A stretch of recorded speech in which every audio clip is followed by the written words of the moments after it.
ಎಲ್ಲ ಆತ್ಮ ಬಂಧುಗಳಿಗೂ ನಮಸ್ಕಾರ. ಅದೇ ರೀತಿ ಆ, ಆ, ಸುಭಾಷ್ ಪತ್ರಿಜಿ ಅವರಿಗೂ ಹಾಗೂ ಈ ಮಹಾ ಅವತಾರ್ ವೇದಿಕೆಯ ಫೌಂಡರ್ ಆದ ರಂಗನಾಥ್ ಸರ್ ಅವರಿಗೂ ಹಾಗೂ ರೇವತಿ ಮೇಡಮ್ ಹಾಗೂ ರಂಗನಾಥ್ ಸರ್ ಅವರಿಗೂ ಅನಂತ ಅನಂತ ನಮಸ್ಕಾರಗಳನ್ನು ತಿಳಿಸುತ್ತಾ ಇವತ್ತಿನ ಒಂದು ಉಪನ್ಯಾಸವನ್ನು ಪ್ರಾರಂಭ ಮಾಡ್ತಾ ಇದ್ದೇನೆ. ನಾನಿವತ್ತು ತಗೊಂಡಿರಕೊಂತ ಉಪನ್ಯಾಸ ಹುಣ್ಣಿಮೆಯ ಧ್ಯಾನ. ಅಂದ್ರೆ ಹುಣ್ಣಿಮೆ ನಿಮ್ಗೆಲ್ಲ ಗೊತ್ತಿದೆ, ನಾಳೆ ಹುಣ್ಣಿಮೆ ಧ್ಯಾನ ಇದೆ. ಅದಕ್ಕೆ ಯಾವ ರೀತಿ ನಾವು ಪ್ರಿಪೇರ್ ಆಗ್ಬೇಕು, ಮತ್ತೆ ಆ ಏನು ಹುಣ್ಣಿಮೆ ಧ್ಯಾನದ ಮಹತ್ವವೇನು, ಅದು ಯಾಕೆ ನಾವು ಮಾಡ್ಬೇಕು ಅಂತ ಅದ್ರ ಬಗ್ಗೆ ನಾನು ಇವತ್ತು ಸ್ವಲ್ಪ ತಿಳಿಸ್ಕೊಡ್ತೀನಿ. ನನಗೆ ಗೊತ್ತಿದ್ದಷ್ಟು ಮಟ್ಟಿಗೆ ನಾನು ತಿಳಿಸ್ಕೊಡ್ತೀನಿ ಇವತ್ತು. Thank you. ಹುಣ್ಣಿಮೆ ಅಂದ್ರೆ ಗೊತ್ತು ನಿಮ್ಗೆಲ್ಲ, ಚಂದ್ರನ ಪೂರ್ಣ ಬೆಳಕಿನ ದಿನ ಅಂತ ಹೇಳ್ತೀವಿ. ಅದು ಕೇವಲ ಖಗೋಳೀಯ ಘಟನೆ ಮಾತ್ರವಲ್ಲ, ಮನಸ್ಸು, ಪ್ರಾಣ ಶಕ್ತಿ ಮತ್ತು ಪ್ರಕೃತಿಯ ಚಕ್ರಗಳನ್ನು ಸಮತೋಲನಕ್ಕೆ ತರುವ ದಿನ ಅಂತ ಹೇಳ್ತೀವಿ.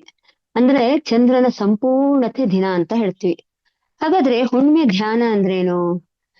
ಪೂರ್ಣ ಚಂದ್ರ ದಿನದಂದು ಮಾಡಲಾಗುವ ವಿಶೇಷ ಧ್ಯಾನ, ಅಂದ್ರೆ ಹುಣ್ಣಿಮೆಯ ರಾತ್ರಿ ಅಂತ ಹೇಳ್ತೀವಿ.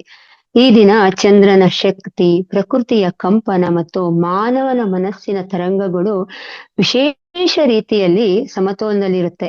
ಆದ್ದರಿಂದ ಈ ದಿನ ಧ್ಯಾನ ಅತ್ಯಂತ ಪರಿಣಾಮಕಾರಿ ಮತ್ತು ಆಳವಾದ ಅನುಭವವನ್ನು ನೀಡುತ್ತೆ ಅಂತ ಹೇಳ್ತಾರೆ. ಹಾಗಾದ್ರೆ ಹುಣ್ಣಿಮೆ ಅಂದ್ರೆ ಪೂರ್ಣತೆ, ಧ್ಯಾನ ಅಂದ್ರೆ ಮನಸ್ಸಿನ ಏಕಾಗ್ರತೆ ಮತ್ತು ಆಂತರಿಕ ಶಾಂತಿ ಅಂತ ಹೇಳ್ತೀವಿ.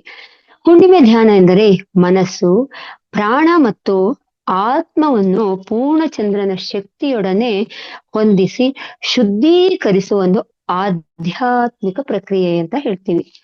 ಹಾಗಾದ್ರೆ ಈ ಶಕ್ತಿ ಹೇಗೆ ಬಳಸ್ತೀವಿ ಅಂದ್ರೆ ಈ ಶಕ್ತಿ ಹೇಗೆ ಒಳ ಬರುತ್ತೆ ಅಂತ ಅಂದ್ರೆ ಆ ಕಾಸ್ಮಿಕ್ ಎನರ್ಜಿ ಅಂತ ನಾವ್ ಏನ್ ಹೇಳ್ತೀವ ಅದು ಅಂದ್ರೆ ಉಸಿರಾಟದ ಮೂಲಕ ಬರ್ಬೋದು, ಸಹಸ್ರಾರ ಚಕ್ರದ ಮೂಲಕ ಅಂದ್ರೆ ತಲೆಯ ಮೇಲ್ಭಾಗ ಅಂದ್ರೆ ಕಾಸ್ಮಿಕ್ ಶಕ್ತಿಯ ಪ್ರವೇಶ ದ್ವಾರ ಅಂತ ನಾವೇನ್ ಅದ್ರ ಮೂಲಕ, ಸೂಕ್ಷ್ಮ ನಾಡಿಗಳ ಮೂಲಕ ಅಂದ್ರೆ ಇಡ ಪಿಂಗಳ ಇದ್ರ ಮೂಲಕ ಬರ್ತಾ ಇರುತ್ತೆ, ಪ್ರಾಣಶಕ್ತಿಗಳ ಮೂಲಕ, ಇದ್ರ ಮೂಲಕ ಇದು ನಮ್ಮ ಅಂದ್ರೆ ದೇಹದೊಳಗೆ ಪ್ರವೇಶಿಸ್ತಾ ಇರುತ್ತೆ ಅಂತ ಹೇಳ್ತೀವಿ. ಹಾಗಾದ್ರೆ ಇದರ ಕಾರ್ಯನಿರ್ವಹಿಸ ಯಾವ ತರ ಇರುತ್ತೆ? ಇದು ಮೆದುಳಿನ ಪೇನಿಯಲ್ ಗ್ರಂಥಿಯನ್ನು ಉತ್ತೇಜನ ಮಾಡುತ್ತದೆ, ಹೃದಯ ಚಕ್ರಕ್ಕೆ ಇದಾಗುತ್ತೆ, ನರವ್ಯೂಹವನ್ನು ಉತ್ತೇಜಿಸುತ್ತೆ, ಎಲ್ಲಕ್ಕಿಂತ ಮುಖ್ಯವಾಗಿ ಆತ್ಮಶಕ್ತಿ ಅಂದ್ರೆ ನಾನು ಎಂಬ ಸೀಮಿತ ಭಾವನೆ ಕರಗಿ ಬ್ರಹ್ಮಾಂಡದೊಂದಿಗೆ ಏಕತೆಯನ್ನು ಅನುಭವಿಸ್ಲಿಕ್ಕೆ ದಾರಿ ಮಾಡ್ಕೊಡುತ್ತೆ ಅಂತ ಹೇಳ್ತಾರೆ.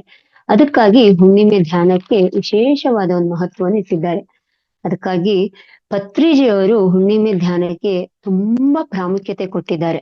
ಅಂದ್ರೆ ಹುಣ್ಣಿಮೆ ಧ್ಯಾನ ಅಂದ್ರೆ ಅವರಿಗೆ ಒಂಥರ ದೊಡ್ಡ ಹಬ್ಬ ಆಗಿತ್ತು. ಅದೇ ರೀತಿ ನಮ್ಮ ಪಿರಮಿಡ್ ಮಾಸ್ಟರ್ಸ್ಗೂ ಕೂಡ ಹುಣ್ಣಿಮೆ ಧ್ಯಾನ ಅಂದ್ರೆ ಒಂದು ವಿಶೇಷವಾದ ಹಬ್ಬ. ಈಗ ನಾವೆಲ್ಲ ಯಾವ ತರ ಹಬ್ಬವನ್ನು ಈ ಭೌತಿಕ ಪ್ರಪಂಚದಲ್ಲಿ ಯಾವ್ದೋ ಒಂದು ಹಬ್ಬ ಬಂದಾಗ, ಗಣೇಶ ಹಬ್ಬ ಇರ್ಬೋದು, ದೀಪಾವಳಿ ಯಾವ ತರ ಪ್ರಿಪರೇಷನ್ ಮಾಡ್ಕೊಳ್ತೀವೋ ಅದೇ ತರ ನಮ್ಮ ಅಂದ್ರೆ ಋಷಿಗಳಿರ್ಬೋದು, ಯೋಗಿಗಳಿರ್ಬೋದು, ಅಂದ್ರೆ ಆಧ್ಯಾತ್ಮಿಕ ಅಂದ್ರೆ ಒಂದು ಚಿಂತಕರಿರ್ಬೋದು, ಅವರು ತಮ್ಮ ಉನ್ನತ ಲೋಕಕ್ಕೆ ಪ್ರವೇಶ ಮಾಡ್ಲಿಕ್ಕೆ ಅಥವಾ ಆತ್ಮೋನ್ನತಿಗಾಗಿ ಅವರು ಇದಕ್ಕೆ ಒಂದು ವಿಶೇಷವಾದ ಒಂದು ಹಬ್ಬ ಅಂತಾನೆ ಇಟ್ಕೊಳ್ತಾ ಇದ್ರು.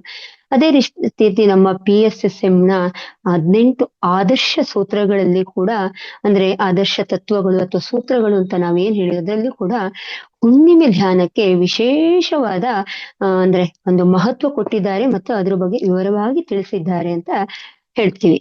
ಅದೇ ಜೊತೆಗೆ ಈ ಹುಣ್ಣಿಮೆ ಧ್ಯಾನದ ಬಗ್ಗೆ ಒಬ್ಬ ವಿಜ್ಞಾನಿ ಯಾರು ಸೆರೆಡೇರಿಯನ್ ಎಂಬ ಒಬ್ಬ ಮಹಾನ್ ವಿಜ್ಞಾನಿ ಒಂದು ಬುಕ್ ಬರೆದಿದ್ದಾರೆ ಅಂದ್ರೆ ಹುಣ್ಣಿಮೆ ಧ್ಯಾನದ ಬಗ್ಗೆ. ಅಂದ್ರೆ ಜೋಡಿಯಾಕ್ ಎಂಬ ಒಂದು ವಿಷಯ, ಒಂದು ಅಂದ್ರೆ ಹುಣ್ಣಿಮೆ ಧ್ಯಾನದ ಬಗ್ಗೆನೇ ತಿಳಿಸ್ಲಿಕ್ಕೆ ಒಂದು ಚಾಪ್ಟರ್ ಅಲ್ಲಿ ಅದೊಂದು ಹುಣ್ಣಿಮೆ ಧ್ಯಾನದ ಮಹತ್ವ, ಅದು ಹೇಗೆ ಕೆಲಸ ಮಾಡುತ್ತೆ, ಅದ್ರ ಪವರ್ ಏನು, ಅದ್ ಹೇಗೆ ಅಂದ್ರೆ ನಮ್ಮ ಅಂದ್ರೆ ದೇಹದಲ್ಲಿ ಕ್ಲಿನ್ಸಿಂಗ್ ಆಗ್ತಾ ಇರತ್ತೆ, ಅದ್ರ ಶಕ್ತಿ ಏನು ಅನ್ನೋದ್ರ ಬಗ್ಗೆ ತುಂಬಾ ಅದ್ಭುತವಾಗಿ ಅವರೊಂದು ಬುಕ್ ಅನ್ನು ಬರೆದ. ಅದೇ ಬುಕ್ ಹೆಸರು ಏನು ಅಂದ್ರೆ ಜೋಡಿಯಾಕ್ ಅಂತ ಹೇಳ್ತಾರೆ.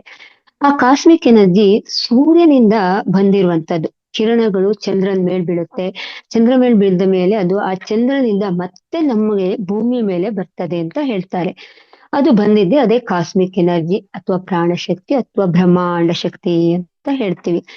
ಹೀಗೆ ನಾವು ಈಗ ಒಂದು ಕರೆಂಟ್ ಮುಟ್ಟಿದಾಗ ನಮ್ಗೆ ಯಾವ ತರ ಶಾಕ್ ಹೊಡಿತೆ ನೋಡಿ, ಒಂಥರ ಶಾಕ್ ಅಂದ್ರೆ ಒಂಥರ ಮೈ ಜುಮ್ ಎನ್ನುವ ಒಂದು ಪ್ರಭಾವ ಬೀರುತ್ತೆ. ಅದೇ ತರ ನಾವು ಧ್ಯಾನದಲ್ಲಿ ಕುಳಿತಾಗ ನಮ್ಗೆ ಒಂಥರ ಜರ್ಕ್ ಅನ್ನೋ ಒಂದು ಸೌಂಡ್ ಬರುತ್ತೆ. ಅಂದ್ರೆ ಕುಳಿತಾಗ ಅಷ್ಟು ನಮ್ಗೆ ಆ ಕಾಸ್ಮಿಕ್ ಎನರ್ಜಿ ಅಷ್ಟು ಅಷ್ಟು ತೀವ್ರತೆಯಿಂದ ಇರುತ್ತೆ. ಅಂದ್ರೆ ಕರೆಂಟ್ ಹೊಡೆದಾಗ ಯಾವ ತರ ನಮಗೊಂದು ಶಾಕ್ ಬರುತ್ತೆ, ಅದೇ ತರ ಶಾಖ ನಮಗೆ ಆ ಎನರ್ಜಿಯಲ್ಲಿ ಬರುತ್ತೆ. ಅದನ್ನೇ ಕಾಸ್ಮಿಕ್ ಶಾಕ್ ಅಂತ ಹೇಳ್ತೀವಿ. ನಾವ್ ಹೇಗೆ ಕರೆಂಟ್ ಶಾಕ್ ಆ ತರ ಎಲ್ಲ ಏನ್ ಹೇಳ್ತೀವೋ ಆ ಶಾಕ್ ಅಲ್ಲ, ಇದು ಕರೆಂಟ್ ಶಾಕ್. ಅದೇ ಬ್ರಹ್ಮಾಂಡ ಶಕ್ತಿ ಅಥವಾ ವಿಶ್ವಮಯ ಪ್ರಾಣ ಶಕ್ತಿ ಅಂತ ಹೇಳ್ತೀವಿ. ಅದು ಸುಮಾರು ಎಷ್ಟಿರುತ್ತೆ ಅಂದ್ರೆ 3 ಪಟ್ಟು ಇರುತ್ತೆ. ಅಂದ್ರೆ ಅದ್ರದ್ದು ಎನರ್ಜಿ ಅಂದ್ರೆ ಒಂದು 95% ಇಂದ 100% ವರೆಗೂ ಅದ್ರದ್ದು ಶಕ್ತಿ ಇರುತ್ತೆ ಅಂತ. ಅಂದ್ರೆ ಅಷ್ಟೊಂದು ಎನರ್ಜಿ ಇರುವಂತ ಒಂದು ಹುಣ್ಣಿಮೆ ಧ್ಯಾನದಿಂದ ಅಂದ್ರೆ ಚಂದ್ರನ ಒಂದು ಎನರ್ಜಿ ಅಷ್ಟಿರುತ್ತೆ ಅಂತ ನಾವು ಹೇಳ್ತೀನಿ. ಯಾಕಂದ್ರೆ ಮಾನವನ ದೇಹ 70% ನೀರಿನಿಂದನೇ ಆವೃತವಾಗಿರುತ್ತೆ. ಹಾಗಾಗಿ ಚಂದ್ರನ ಪ್ರಭಾವ ನಮ್ಮ ಶಕ್ತಿಗೆ ಅಂದ್ರೆ ನಮ್ಮ ಪ್ರಭಾವಕ್ಕೆ ಬಂದಾಗ ನಮ್ಮ ನಾಡಿ ಪ್ರಾಣಶಕ್ತಿಯ ಮೇಲೆ ನೇರವಾಗಿ ಪ್ರಭಾವ ಬೀರುತ್ತೆ. ಆ ದಿನ ನಮಗೆ ಅದರ ಅನುಭವ ಸುಮಾರು ಒಂದು 100% ಅಧಿಕವಾಗಿರುತ್ತೆ ಅಂತ ಹೇಳ್ತಾರೆ. ಅಂದ್ರೆ ಹುಣ್ಣಿಮೆ ದಿನ ಏನಿರ್ಬೋದು ಅಂದ್ರೆ ಸೂರ್ಯ ಅಂದ್ರೆ ಅಗ್ನಿ, ಚಂದ್ರ ಅಂದ್ರೆ ಶೀತ ಅಂತ ಹೇಳ್ತೀವಿ. ಅಂದ್ರೆ ಸೂರ್ಯ ಮತ್ತು ಚಂದ್ರನ ಇಬ್ಬರು ಶಕ್ತಿ ಕೂಡ ನಮ್ಮ ಭೂಮಿಯ ಮೇಲೆ ಬೀಳ್ತಾ ಇರತ್ತೆ. ಎಷ್ಟು ಪವರ್ಫುಲ್ ಆಗಿರುತ್ತೆ ನೋಡಿ ಆ ಶಕ್ತಿ. ಆ ಎನರ್ಜಿಯನ್ನು ನಾವು ತಗೊಳ್ತಾ ಇರ್ತೀವಿ ಹುಣ್ಣಿಮೆ ಧ್ಯಾನದಿಂದ. ಅದಕ್ಕೆ ಹುಣ್ಣಿಮೆ ಧ್ಯಾನ ಅಂದ್ರೆ ಒಂದು ಆಧ್ಯಾತ್ಮಿಕ ಅಂದ್ರೆ ಒಂದು ವೇಯಲ್ಲಿ ಮುಂದುವರಿಯೋರಿಗೆ, ಅಥವಾ ನಾವು ಏನೋ ಒಂದು ಸಾಧನೆ ಮಾಡ್ಬೇಕು ಅನ್ನೋರಿಗೆ, ನಾನ್ ಯಾರು ಅಂತ ತಿಳ್ಕೊಳ್ಳಿಕ್ಕೆ, ನಾನ್ ಯಾಕೆ ಈ ಲೋಕಕ್ಕೆ ಬಂದಿದ್ದೀನಿ ಅಂದ್ರೆ ಆತ್ಮವನ್ನು ಉನ್ನತ ಮಾಡ್ಕೊಳ್ಳಿಕ್ಕೆ ಇದೊಂದು ಅದ್ಭುತವಾದ ದಿನ ಅಂತ ಹೇಳ್ತೀವಿ. ಅದಕ್ಕೋಸ್ಕರನೇ ಎಲ್ಲರೂ ಹುಣ್ಣಿಮೆ ಧ್ಯಾನವನ್ನು ಅಷ್ಟು ಅದ್ಭುತವಾಗಿ ಮಾಡ್ತಾರೆ, ಮತ್ತೆ ಆ ಧ್ಯಾನವನ್ನು ಮಾಡ್ಲಿಕ್ಕೆ ಇಷ್ಟಪಡ್ತಾರೆ ಅಂತ ಹೇಳ್ತೀವಿ. ಅದೇ ರೀತಿ ಕಾಸ್ಮಿಕ್ ಎನರ್ಜಿ ನಮ್ಮಲ್ಲಿ ಬಂದಾಗ ಎಷ್ಟು ನಮ್ಮಲ್ಲಿ ಅಂದ್ರೆ ಕಾಸ್ಮಿಕ್ ಎನರ್ಜಿ ನಮ್ಮ ದೇಹದಲ್ಲಿ ಪ್ರವೇಶಿಸಿದಾಗ ಎಷ್ಟೋ ಬದಲಾವಣೆಗಳು ಆಗ್ತಾ ಇರುತ್ತೆ. ಕ್ಲೆನ್ಸಿಂಗ್ ಆಗುತ್ತೆ, ಬದಲಾವಣೆಗಾಗುತ್ತೆ. ಅಂದ್ರೆ ನಾವು ಆ ಹುಣ್ಣಿಮೆ ದಿನ ಹೈಯರ್ ಎನರ್ಜಿಗೆ ಕನೆಕ್ಟ್ ಆಗ್ತಾ ಇರ್ತೀವಿ. ಅಂದ್ರೆ ಸೂರ್ಯನಿಂದ ಅಂದ್ರೆ ಚಂದ್ರನಿಂದ ಭೂಮಿಗೆ ಬರ್ತಕ್ಕಂತ ಎನರ್ಜಿ ತೆಗೆದುಕೊಂಡು ನಾವು ಧ್ಯಾನದಲ್ಲಿ ಕುಳಿತಾಗ ನಾವು ಎಲ್ಲರಿಗೂ ಆ ಧ್ಯಾನವನ್ನು ಕೂಡ ನಾವು ಬೇರೆಯವರಿಗೆ ಹಂಚ್ತಾ ಇರ್ತೀವಿ. ಅಷ್ಟೊಂದು ಶಕ್ತಿ ಆ ಧ್ಯಾನದಲ್ಲಿ ಕೂತಾಗ ಕೂಡ ನಾವು ಬೇರೆಯವರಿಗೆ ಆ ಒಂದು ಶಕ್ತಿ ಹೋಗ್ತಾ ಇರುತ್ತೆ, ನಮ್ಗೆ ಗೊತ್ತಾಗಲ್ಲ. ಅಷ್ಟೊಂದು ರೇಡಿಯೇಷನ್ ಅದು ಉಂಟು ಮಾಡುತ್ತೆ ಅಂತ ಹೇಳ್ತೀವಿ. ಅಂದ್ರೆ ನಮ್ಮಿಂದ ಆ ಕಂಪನಗಳು ಅಥವಾ ತರಂಗಗಳು ಅಥವಾ ವಿಕಿರಣಗಳು ಸುತ್ತ ಇದ್ದವರಿಗೂ ಕೂಡ ಅದು ಹರಡ್ತಾ ಇರುತ್ತೆ. ಈಗ ನಾವಿಲ್ಲಿ ಧ್ಯಾನದಲ್ಲಿ ಕುಳಿತುಕೊಂಡಿದ್ದೀವಿ ಅಂದ್ರೆ ಅದು ನಾವು ಅವತ್ತು ಹುಣ್ಣಿಮೆ ದಿನ ಕುಳಿತುಕೊಂಡು ಧ್ಯಾನ ಮಾಡೋದು ನಮ್ಮ ಒಂದೇ ಅಲ್ಲ, ವಿಶ್ವಕ್ಕೂ ಹರಡ್ತಾ ಇರುತ್ತೆ. ಅದಕ್ಕೆ ಹುಣ್ಣಿಮೆ ದಿನ ನೋಡಿ ಲಕ್ಷಾಂತರ ಜನ ಧ್ಯಾನ ಮಾಡ್ತಾ ಇರುತ್ತೆ. ಎಷ್ಟೊಂದು ಎನರ್ಜಿ ಎಲ್ರಿಗೂ ಸ್ಪ್ರೆಡ್ ಆಗುತ್ತೆ. ಅದಕ್ಕೆ ಅಂದ್ರೆ ಸಾಮೂಹಿಕವಾಗಿ ಎಲ್ಲರೂ ಕೂತು ಹುಣ್ಣಿಮೆ ಧ್ಯಾನ ಮಾಡೋಣ ಅಂತ ಹೇಳ್ತಾರೆ. ಎಂತ ಒಂದು ಪವರ್ ಇದೆ ಅಂದ್ರೆ ಆ ಹುಣ್ಣಿಮೆ ದಿನಕ್ಕೆ ಅಷ್ಟೊಂದು ಎನರ್ಜಿ ಇದೆ ಅಂತ ಹೇಳ್ತಾರೆ. ಅಂದ್ರೆ ಈ ಎನರ್ಜಿ ನಮ್ಗೆ ಒಂದು ದಿನ ಅಂದ್ರೆ ರೇಡಿಯೇಷನ್ ಅಂದ್ರೆ ಡಿಸ್ಟ್ರಿಬ್ಯೂಟ್ ಆಗ್ತಾ ಇರುತ್ತೆ ಅಥವಾ ಸ್ಪ್ರೆಡ್ ಆಗ್ತಾ ಇರುತ್ತೆ ಅಂತಲ್ಲ, ಇದರ ಶಕ್ತಿ 7 ದಿನ ಇರುತ್ತೆ ಅಂತ ಹೇಳ್ತಾರೆ. ಹೇಗಂದ್ರೆ ಈಗ ಇವತ್ತು ಹುಣ್ಣಿಮೆ ದಿನ ಅಥವಾ ಇವತ್ತು ಹುಣ್ಣಿಮೆ ಧ್ಯಾನ ಬಂದಿದರೆ ಇದರ ಹಿಂದಿನ 3 ದಿನ, ಇವತ್ತು ಹುಣ್ಣಿಮೆ ದಿನ, ನಾಳೆ 3 ದಿನ, ಅಂದ್ರೆ ಟೋಟಲ್ ಆಗಿ 7 days ಇದರ ಒಂದು ಎನರ್ಜಿ ಇರುತ್ತೆ ಅಂತ ಹೇಳ್ತಾರೆ. ಅಂದ್ರೆ ನಾವು ಆ ಹೈಯರ್ ವರ್ಲ್ಡ್ ಕನೆಕ್ಟ್ ಆಗ್ಲಿಕ್ಕೆ ಅಥವಾ ನಾವು ಒಂದು ಉನ್ನತಿಯನ್ನ ಕಾಣ್ಲಿಕ್ಕೆ ಅಥವಾ ನಮ್ಮಲ್ಲಿ ಒಂದು ಶಕ್ತಿಯನ್ನು ಇಂಪ್ರೂವ್ ಮಾಡ್ಕೊಳ್ಲಿಕ್ಕೆ ಅಥವಾ ನಾವು ಆಧ್ಯಾತ್ಮಿಕವಾಗಿ ಮುಂದೆ ಹೋಗ್ಲಿಕ್ಕೆ ಇದು ಒಂದು ಒಳ್ಳೆಯ ದಾರಿ ಅಂತ ಹೇಳ್ಬಾರ್ದು. ಹಾಗಾದ್ರೆ ಆ 7 ದಿನ ನಾವು ಯಾವ ತರ ಅಂದ್ರೆ ಪ್ರಿಪರೇಷನ್ ಮಾಡ್ಕೋಬೇಕು ಅಂತ ಈ ಹುಣ್ಣಿಮೆ ಧ್ಯಾನ ಮಾಡ್ಕೊಳ್ಬೇಕಾದ್ರೆ ಅಂದ್ರೆ ಮೊದಲ 3 ದಿನ ನಾವು ತಯಾರಾಗ್ಬೇಕು. ಅಂದ್ರೆ ಪ್ರಿಪರೇಷನ್ ಡೇ ಅಂತ ಹೇಳ್ತೀವಿ. ಅಂದ್ರೆ ಅಂದ್ರೆ ಪ್ರಿಪೇರ್ ಮಾಡ್ಕೋಬೇಕು ನಮ್ಮನ್ನ ನಾವು, ಅಂದ್ರೆ ಯಾವ ತರ ಅಂತ. ಅದೇ ರೀತಿ ಎರಡನೇ ಅಂದ್ರೆ ಈ ಧ್ಯಾನದ ದಿನನ ನಾವು ಹೈಯರ್ ವರ್ಲ್ಡ್ ಗೆ ಕನೆಕ್ಟ್ ಆಗೋ ಡೇ ಅಂತ ಹೇಳ್ತೀವಿ. ಇನ್ನು 3 ದಿನ ಇರುತ್ತಲ್ಲ ಅದು ಸ್ಪ್ರೆಡ್ ಡೇ ಅಂದ್ರೆ ರೇಡಿಯೇಷನ್ ಡೇ ಅಂತ ಹೇಳ್ತೇನೆ, ಅಂದ್ರೆ ಡಿಸ್ಟ್ರಿಬ್ಯೂಷನ್ ಡೇ ಅಂತ ಹೇಳ್ತೀನಿ, ಅಂದ್ರೆ ಬೇರೆಯವರಿಗೆ ಹಂಚುವುದು ಅಂತ. ಆ 3 ದಿನ ನಾವು ಏನು ತಗೊಳ್ತಾ ಇರ್ತೀವಲ್ಲ ಅದು ಅಷ್ಟು ಪವರ್ಫುಲ್ ಆಗಿರುತ್ತೆ ಅಂತ. ಅದನ್ನ ನಾವು ಹೇಗೆ ತಗೊಂಡಿರೋದನ್ನ ಹೇಗೆ ಹಂಚ್ಬೇಕು, ಹಾಗೆ ನಾವು ಹೇಗೆ ಪ್ರಿಪೇರ್ ಹಾಗೆ ಅಂದ್ರೆ ಹೈಯರ್ ವರ್ಲ್ಡ್ ಗೆ ಹೇಗೆ ಅಂದ್ರೆ ಕನೆಕ್ಟ್ ಆಗ್ಬೇಕು. ಆ ಹೈಯರ್ ವರ್ಲ್ಡ್ ಗೆ ಕನೆಕ್ಟ್ ಆದಾಗ ನಮ್ಗೆ ನಮ್ಮಲ್ಲಿ ಚೇಂಜಸ್ ಆಗ್ತಾ ಹೋಗುತ್ತೆ ಅಂತ ಹೇಳ್ತೀವಿ. ಅಂದ್ರೆ ಹೈಯರ್ ಅಂದ್ರೆ ಯಾವ್ದಾದ್ರು ಇರೋದು ಯೂನಿವರ್ಸ್ ಇರ್ಬೋದು, ಹೈಯರ್ ಯಾವ್ದೋ ಒಂದು ಮಾಸ್ಟರ್ಸ್ ಇರ್ಬೋದು, ಆಮೇಲೆ ಅಂದ್ರೆ ಉನ್ನತ ಲೋಕದ ಒಂದು ವ್ಯಕ್ತಿಗಳ ಜೊತೆಗೆ ನಾವು ಕನೆಕ್ಟ್ ಆಗ್ತಾ ಇರ್ತೀವಿ ಅಂತ ಹೇಳ್ಬೋದು.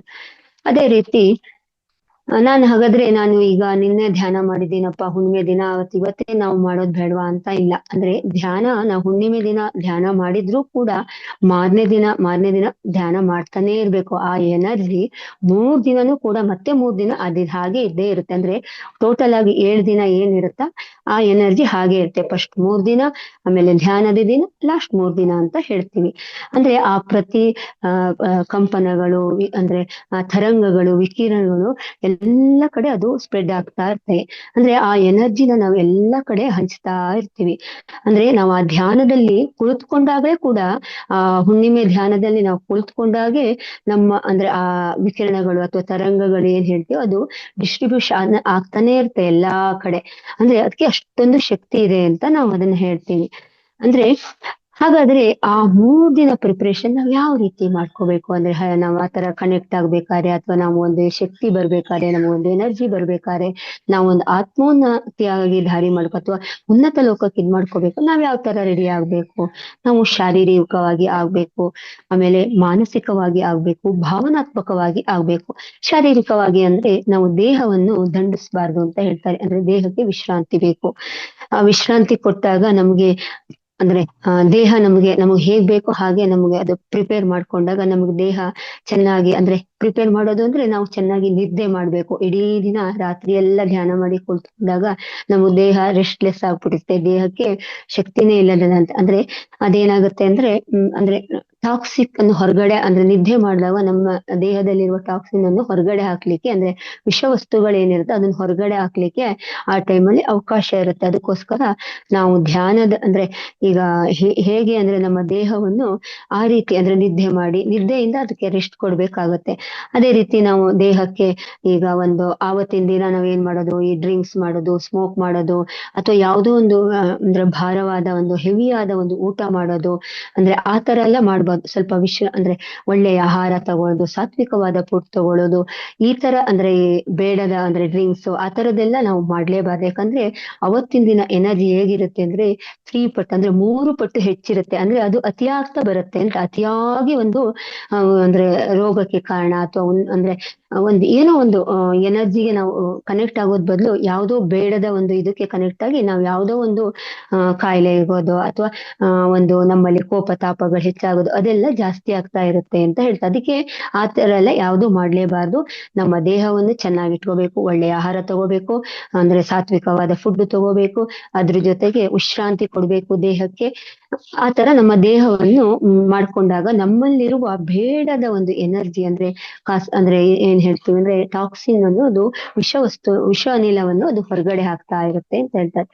ಅದೇ ರೀತಿ ನಾವು ಭಾವನಾತ್ಮಕವಾಗಿ ಎಮೋಷನಲಿ ನಾವು ಹೇಗೆ ಪ್ರಿಪೇರ್ ಆಗ್ಬೇಕು ಅಂದ್ರೆ ನಾವು ಈಗ ಕಾಸ್ಮಿಕ್ ಎನರ್ಜಿ ತೆಗೆದುಕೊಂಡಾಗ ನಾವು ಎಮೋಷನ್ ಜಾಸ್ತಿ ಆಗ್ತಾ ಇರುತ್ತೆ. ಕೋಪ, ದುಃಖ, ಉದ್ವೇಗ, ಭಾವ ಅಂದ್ರೆ ಈಗ ಉದ್ವೇಗದ ಭಾವ ಅಂದ್ರೆ ಒಂಥರ ಜಗಳ ಆ ತರದೆಲ್ಲ ನಮ್ಮಲ್ಲಿ ಜಾಸ್ತಿ ಆಗ್ತಾ ಇರುತ್ತೆ. ಆದ್ರೆ ನಾವೇನ್ ಮಾಡ್ಬೇಕು, ಅದು ಬಂದ್ರೆ ಬರ್ಲಿ, ಅದ್ರ ಪಾಡಿಗೆ ಅದ್ ಬರ್ತಾ ಇರುತ್ತೆ ಹೋಗ್ತಾ ಇರೋ ನಾವು ಅದ್ರ ಬಗ್ಗೆ ಲಕ್ಷ್ಯ ಕೊಡ್ಬಾರ್ದು. ಅದ್ರ ಪಾಡಿಗೆ ಅದ್ ಬಿಡ್ತಾ ಬಿಡ್ತಾ ನಾವು ಎನರ್ಜಿ ತಗೊಂಡು ಧ್ಯಾನ ಮಾಡ್ತಾ ಹೋದಾಗೆ ಅದ್ ತನ್ ಪಾಡಿ ತಾನು ಅಲ್ಲೇ ಬ್ಯಾಲೆನ್ಸ್ ಮಾಡ್ತಾ ಹೋಗುತ್ತೆ.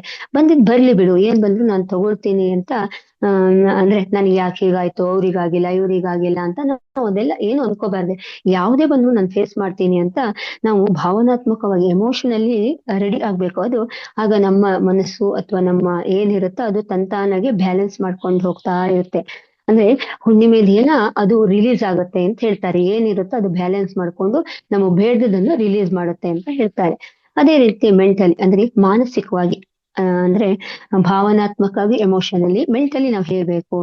ನಮ್ಗೆ ನಾವೇ ಗ್ರೇಟ್ ಅಂತ ಅನ್ಕೋಬೇಕು. ನಾನು ಎಷ್ಟು ಧ್ಯಾನ ಮಾಡ್ತೀನಿ, ನನ್ನಲ್ಲಿ ಎಷ್ಟು ಎನರ್ಜಿ ಇದೆ, ನಾನ್ ಯಾಕೆ ಬೇರೆಯವ್ರ ಮೇಲೆ ಡಿಪೆಂಡ್ ಆಗ್ಬೇಕು, ನನ್ನನ್ನು ನಾನು ಉನ್ನತ ಲೋಕಕ್ಕೆ ಹೋಗ್ಲಿಕ್ಕೆ ಅಥವಾ ನಾನು ಆತ್ಮಜ್ಞಾನವನ್ನು ಹೆಚ್ಚಿಸ್ಕೊಳ್ಳಿಕ್ಕೆ ನಾನು ಧ್ಯಾನ ಮಾಡ್ತಿದ್ದೀನಿ, ನನಗ್ ನಾನೇ ಗ್ರೇಟು ಅಂತ ನಾವು ಅನ್ಕೊಳ್ಬೇಕು. ಬೇರೆಯವ್ರ ಮೇಲೆ ಡಿಪೆಂಡ್ ಆಗೋದು ಅಥವಾ ಅವ್ರು ಹೇಳಿದ್ದಾರೆ ಅಂತ ಫಾಲೋ ಮಾಡೋದಲ್ಲ. ನನಗೇನ್ ಬೇಕೋ ಆದ ಜ್ಞಾನವನ್ನು ನಾನು ಪಡ್ಕೊಳ್ತಾ ಇರ್ಬೇಕು ಅಂತ ಹೇಳ್ತಾರೆ. ಅವಾಗ ನಾಲೆಡ್ಜ್ ಪಡೆದಂಗುಟ್ಟು ನಮ್ಮಲ್ಲಿ ಯಾವುದೇ ರೀತಿ ಭಯ ಇರಲ್ಲ. ಅಂದ್ರೆ ಯಾವುದೇ ತಪ್ಪು ಮಾಡ್ಲಿಕ್ಕಾಗಲ್ಲ. ಅಂದ್ರೆ ಆ ಅಂದ್ರೆ ಪ್ರಿಪೇರ್ ಮಾಡ್ಕೊಳ್ತಾ ಇರ್ತೀವಿ ಎನರ್ಜಿ, ಅಂದ್ರೆ ಪ್ರಿಪೇರ್ ಮಾಡ್ಕೊಳ್ಬೇಕು, ಎನರ್ಜಿಯನ್ನ ತಗೊಂಡು ನಾವು ಪ್ರಿಪೇರ್ ಮಾಡ್ಕೊಳ್ಬೇಕು ಅದನ್ನ. ಯಾಕಂದ್ರೆ ಮೆಂಟಲಿ ನಾವು ಪ್ರಿಪೇರ್ ಆಗ್ಲಿಲ್ಲ ಅಂದ್ರೆ ನಾವು ಭಯ ಬರಕ್ ಸ್ಟಾರ್ಟ್ ಆಗುತ್ತೆ. ಅಯ್ಯೋ ಇದೇನಪ್ಪ, ನಾನು ಧ್ಯಾನ ಮಾಡಿದ್ರು ನನ್ಗೇನು ಇದಾಗ್ತಾ ಇಲ್ಲ ಅನ್ನೋ ಒಂದು ಫೀಲ್ ಬರ್ತಾ ಇದೆ. ಅದಕ್ಕೋಸ್ಕರ ನಾವು ಮಾನಸಿಕವಾಗಿ ಕೂಡ ರೆಡಿ ಆಗ್ತಾ ಇರ್ಬೇಕು. ಅಂದ್ರೆ ನಾನು ಇಷ್ಟು ಧ್ಯಾನ ಮಾಡ್ತಿದ್ದೀನಿ, ನನಗೆ ಇದೆಷ್ಟು ಒಳ್ಳೆ ಶಕ್ತಿ ಇದೆ ನನ್ನಲ್ಲಿ, ನಾನು ಯಾಕೆ ಹೆದರ್ಬೇಕು, ನನಗೆ ಏನ್ ಬೇಕು, ಅಥವಾ ನಾನು ಯಾಕೆ ಈ ಭೂಮಿ ಮೇಲೆ ಬಂದಿದ್ದೀನಿ, ನಾನ್ ಯಾರು ಅನ್ನೋದನ್ನ ನಾನೇ ಅರ್ಥ ಮಾಡ್ಕೊಂಡು ಪ್ರತಿದಿನ ಧ್ಯಾನ ಮಾಡಿ ಮಾಡಿ ಮಾಡಿ ನನ್ನ ಉನ್ನತಿನ ನಾನೇ ತಗೊಳ್ತೀನಿ ಅನ್ನೋದನ್ನ ನಾವು ಮಾಡ್ಕೊಳ್ತಾ ಬೇಕಂದ್ರೆ ನಾನು ಗ್ರೇಟ್ ಅನ್ನೋದನ್ನ ನಾವು ಮಾಡ್ಕೊಳ್ತಾ ಬರ್ಬೇಕು ಅಂತ ಹೇಳ್ತಾರೆ. ಅದೇ ರೀತಿ ಈಗ ಪ್ರಿಪರೇಷನ್ ಆಯ್ತು. ಹಾಗೆ ಕಾಂಟ್ಯಾಕ್ಟ್ ಅಂದ್ರೆ ಈಗ ನಾವು ಹೈಯರ್ ವರ್ಡ್ ಜೊತೆಗೆ ಕನೆಕ್ಟ್ ಆಗ್ಬೇಕು, ಕಾಂಟ್ಯಾಕ್ಟ್ ಮಾಡ್ಬೇಕು. ಅಂದ್ರೆ ಉನ್ನತ ಲೋಕದ ಮಾಸ್ಟರ್ ಜೊತೆ ಕನೆಕ್ಟ್ ಆಗೋದು, ಪ್ರಕೃತಿ ಜೊತೆಗೆ ಕನೆಕ್ಟ್ ಆಗೋದು, ಸಮೂಹ ಚೈತನ್ಯ ಜೊತೆಗೆ ಕನೆಕ್ಟ್ ಆಗೋದು, ಗುರುಗಳ ಜೊತೆಗೆ ಕನೆಕ್ಟ್ ಆಗೋದು.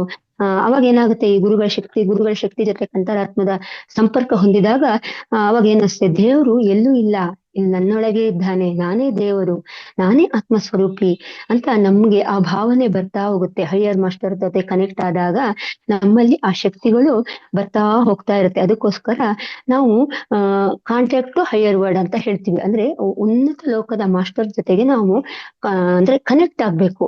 ಆ ಧ್ಯಾನದಲ್ಲಿ ಕುಳಿತಾಗ, ಹುಣ್ಣಿಮೆ ಮೇಲಿನ ಧ್ಯಾನದಲ್ಲಿ ಕುಳಿತಾಗ ಆ ಧ್ಯಾನದಲ್ಲಿ ನಾವು ಮಾಸ್ಟರ್ ಜೊತೆ ಕಾಣ್ಬೇಕು. ಆ ಮಾಸ್ಟರ್ ಜೊತೆಗೆ ಕನೆಕ್ಟ್ ಆದಾಗ ನಮ್ಗೆ ಎಷ್ಟೋ ಉತ್ತರಗಳು ನಮ್ಗಲ್ಲೇ ಸಿಗ್ತಾ ಇರುತ್ತೆ. ಯಾಕಂದ್ರೆ ಅವ್ರದ ಒಂದು ಚೈತನ್ಯ ಇರುತ್ತೆ, ಅವ್ರದ ಒಂದು ಎನರ್ಜಿ ಇರುತ್ತೆ, ಅವ್ರದ ಒಂದು ಆತ್ಮಶಕ್ತಿ ಇರುತ್ತೆ. ಅದೆಲ್ಲ ನಮ್ಗೆ ನಾವು ಪ್ರಶ್ನೆ ಹಾಕಿ ಅಥವಾ ಒಂದು ಪ್ರಶ್ನೆ ಹಾಕಿ ಕೂತಾಗ, ನನಗೆ ಯಾಕೆ ಈ ತರ ರೋಗ ಬರ್ತಿದೆ, ನಾನ್ ಯಾಕೆ ಇದರಿಂದ ಹೊರಗಡೆ ಬರ್ತಿಲ್ಲ ಅಂತ ಕುತ್ಕೊಂಡಾಗ ನಮ್ಗೆ ಅಲ್ಲಿ ಮಾಸ್ಟರ್ಸ್ ಗಳೇ ನಮ್ಗೆ ಉತ್ತರ ಕೊಡ್ತಾ ಇರ್ತಾರೆ. ಯಾಕಂದ್ರೆ ಅಷ್ಟೊಂದು ಶಕ್ತಿ ಆ ಧ್ಯಾನದಲ್ಲಿ ಇದೆ.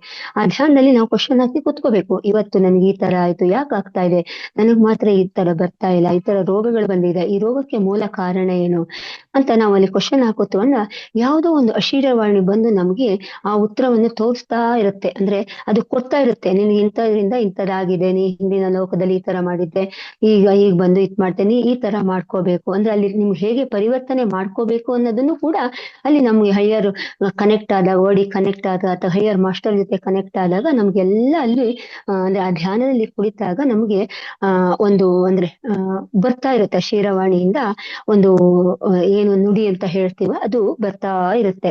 ಅಂದ್ರೆ ಎಷ್ಟೋ ಪ್ರಾಬ್ಲಮ್ಸ್ಗಳು ನಮ್ಗೆ ಗೊತ್ತಿಲ್ಲದೆ ಸಾಲ್ವ್ ಆಗ್ತಾ ಇರುತ್ತೆ ಅಲ್ಲಿ. ಅಂದ್ರೆ ಆರೋಗ್ಯ ಸಮಸ್ಯೆ ಇರ್ಬೋದು ಅಥವಾ ಯಾವುದೇ ಒಂದು ಸಮಸ್ಯೆ ಇರ್ಬೋದು. ಅಂದ್ರೆ ರೋಗದ ಮೂಲ ಕಾರಣ ಯಾವುದು ಅಂತ ಈಗ ಈ ವೈದ್ಯಕೀಯ ಪದ್ಧತಿಯಲ್ಲೂ ಅದೇ ರೋಗಕ್ಕೆ ಯಾವ ಕಾರಣ ಅಂತ ಅದೇ ನಾವು ಈ ಧ್ಯಾನದಲ್ಲಿ ಕುಳಿತುಕೊಂಡು ನಾವೇ ಧ್ಯಾನದಲ್ಲಿ ಕೇಳ್ಕೋಬಹುದು. ಈ ಮೂಲ ಕಾರಣ ಏನು ಈ ರೋಗ ಬರ್ಲಿಕ್ಕೆ ಅಂತ ಕೇಳ್ಕೊಂಡಾಗ ಅದು ಅಂದ್ರೆ ಒಂದು ತೋರ್ಸುತ್ತೆ. ಅದು ನಿಮ್ಗೆ ಇಂತ ಮಾಡಿದಾಗ ಈ ತರದ್ ಬಂದಿದೆ, ನೀವು ಹಿಂಗ್ ಮಾಡ್ಕೊಳ್ಳಿ ಅಂತ. ಆಗ ನಾವು ಧ್ಯಾನ ಜಾಸ್ತಿ ಮಾಡ್ತಾ ಮಾಡ್ತಾ ಮಾಡ್ತಾ ನಾವು ಅದಕ್ಕೆ ಉತ್ತರಗಳನ್ನು ಕೂಡ ನಾವೇ ಕಂಡ್ಕೊಳ್ಬಹುದು ಅಂತ ಹೇಳ್ತಾರೆ. ಹಾಗೆ ಆ ಉನ್ನತ ಲೋಕಕ್ಕೆ ಹೋದ ಹಾಗೂ ನಾವು ಎಲ್ಲ ಮಾಸ್ಟರ್ ಜೊತೆ ಕನೆಕ್ಟ್ ಆದಂಗೆ ನಮ್ಗೆ ಅನೇಕ ಬಾಗಿಲುಗಳು ತೆರಿತಾ ಬರುತ್ತೆ. ಅಂದ್ರೆ ಅವಕಾಶಗಳು ಕೊಡ್ತಾ ಇರುತ್ತೆ. ಅಯ್ಯೋ ನನಗೆ ಯಾವ ಬಾಗಿಲು ಈ ಬಾಗಿಲು ಅಂತಲ್ಲ, ಎಷ್ಟೋ ಬಾಗಿಲುಗಳು ತೆರುತ್ತೆ. ಯಾಕಂದ್ರೆ ಅಲ್ಲಿ ಉನ್ನತ ಲೋಕದಲ್ಲಿ ಎಷ್ಟು ಮಾಸ್ಟರ್ಸ್ ಅಂದ್ರೆ ಅತ್ಯುನ್ನತ ಒಂದು ಲೋಕದಲ್ಲಿ ಇದ್ದಾರೆ ಅಂತ ಗೊತ್ತಿಲ್ಲ. ನಾವು ಅವ್ರ ಜೊತೆ ಕನೆಕ್ಟ್ ಆದಾಗ ನಮಗೆ ಅದು ಅನೇಕ ಬಾಗಿಲುಗಳು ತೆರಿತಾ ಇರುತ್ತೆ, ಅವಕಾಶಗಳನ್ನ ಕೊಡ್ತಾ ಇರುತ್ತೆ. ಆ ಅವಕಾಶಗಳನ್ನೆಲ್ಲ ನಾವು ತಗೋಬಹುದು, ನಾವು ಒಂದು ಉನ್ನತ ಲೋಕಕ್ಕೆ ಹೋಗ್ಬೋದು.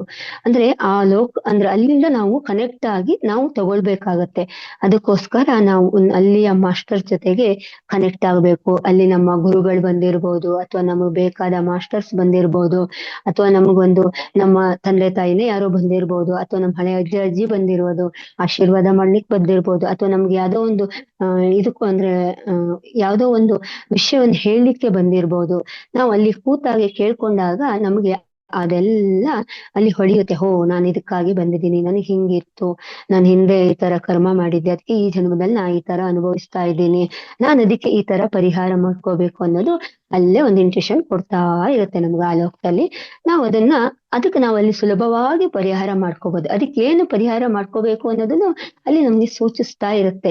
ನಾವು ಅದನ್ನ ಅರ್ಥ ಮಾಡ್ಕೊಳ್ಬೇಕು. ಅದಕ್ಕೆ ನಮ್ಮ ಮೈಂಡ್ ಅಷ್ಟು ಶಾಂತಿಯುತವಾಗಿರ್ಬೇಕು.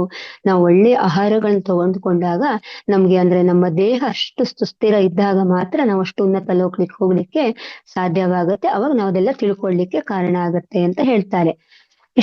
ಅದೇ ರೀತಿ ನಾವು ಧ್ಯಾನದಲ್ಲಿ ಅಂದ್ರೆ ನಾವು ಆ ಧ್ಯಾನದಲ್ಲಿ ಅಲ್ಲಿ ಅಂದ್ರೆ ಕುಳಿತುಕೊಂಡು ನಾವು ಆ ಮಾಸ್ಟರ್ ಜೊತೆಗೆ ಕನೆಕ್ಟ್ ಆದಾಗ ನಾವು ಅಂದ್ರೆ ಈಗ ಯಾವ್ದಂದ್ರೆ ಮೈಂಡ್ ಇಂದ ಕನೆಕ್ಟ್ ಆಗಬಾರ್ದು ಅವರಿಗೆ. ನಾವು ಹಾರ್ಟ್ ಇಂದ ಅಂದ್ರೆ ಹೃದಯದಿಂದ ಕನೆಕ್ಟ್ ಆಗ್ಬೇಕು. ಹೃದಯದಿಂದ ಕನೆಕ್ಟ್ ಆದಾಗ ಅವ್ರ ಜೊತೆ ನಮ್ಗೆ ಒಳ್ಳೆ ಬಾಂಧವ್ಯ ಬರುತ್ತೆ. ಅಂದ್ರೆ ಒಂದು ಒಳ್ಳೆಯ ಸಂಬಂಧಗಳು ಕ್ರಿಯೇಟ್ ಆಗುತ್ತೆ ಅವ್ರ ಜೊತೆ ನಮ್ಗೆ. ಅವಾಗ ನಾವು ಅವ್ರು ಆತ್ಮೀಯವಾಗಿ ಅವ್ರ ಹತ್ರ ನಾವು ಮಾತಾಡ್ಬಹುದು, ಕೇಳ್ಕೊಳ್ಬಹುದು ನಮ್ಗೆ ಏನ್ ಬೇಕು, ನಮ್ಗೆ ಏನ್ ಸಮಸ್ಯೆ ಆಗಿದೆ ಅಂತ ಅವ್ರಿಗೆ ಪ್ರಶ್ನೆ ಹಾಕಿದಾಗ ನಮ್ಗೆ ಅವ್ರ ಜೊತೆ ಉತ್ತರನು ಕೂಡ ಸಿಗ್ತಾ ಇರ್ತವೆ. ಅಂದ್ರೆ ಅನ್ಕಂಡೀಷನಲ್ ಲವ್ ಅಂತ ನಾವ್ ಏನ್ ಹೇಳ್ತೀವೋ ಆ ರೀತಿ. ಅಂದ್ರೆ ಆ ಪ್ರೀತಿ ಹೇಗಿರ್ಬೇಕು ಅಂದ್ರೆ ಅಷ್ಟು ಬಾಂಡಿಂಗ್ ಆಗಿರ್ಬೇಕು ಅಂತ ಹೇಳ್ತೀವಿ. ಅವಾಗ ನಮಗೆ ಬಾಂಡಿಂಗ್ ಆಗಿದ್ದಾಗ ನಾವು ಅಂದ್ರೆ ಮೈಂಡ್ ಇಂದ ಮಾಡದೆ ಹಾರ್ಟ್ ಇಂದ ಮಾಡಿದಾಗ ನಮ್ಗೆ ಯಾರೋ ಒಂದು ಮಾಸ್ಟ್ರು ಕಿವಿಯಲ್ಲಿ ಬಂದು ಏನೋ ಹೇಳ್ದಂಗ ಆಗ್ತಾ ಇರುತ್ತೆ. ಆ ಶೀರವಾಣಿ ಬಂದು ಅಂದ್ರೆ ವಾಣಿ ಬಂದು ನಮ್ಗೆ ನಾಲೆಡ್ಜ್ ಕೊಡ್ತಾ ಇರುತ್ತೆ. ನಮ್ಗೆ ಉನ್ನತವಾದ ಒಂದು ನಾಲೆಡ್ಜ್ ಅಲ್ಲಿ ಕೊಡ್ತಾ ಇರುತ್ತೆ. ಅಂದ್ರೆ ಇನ್ಟ್ಯೂಷನ್ ಬಂದು ಹೈಯರ್ ಮಾಸ್ಟರ್ ನಾವು ಹೇಗ್ ಕನೆಕ್ಟ್ ಆಗ್ತೀವೋ ಆಗ ಒಂದು ನಮ್ಗೆ ನಾಲೆಡ್ಜ್ ಬರುತ್ತೆ. ಆ ನಾಲೆಡ್ಜ್ ಅಲ್ಲಿ ಹೈಯರ್ ಮಾಸ್ಟರ್ಸ್ ನಮ್ಗೆ ಕೊಡ್ತಾ ಇರುತ್ತೆ. ಅದನ್ನೆಲ್ಲ ನಾವು ಕೂಡ ಅಲ್ಲಿ ತಗೊಳ್ಬಾರ್ದು.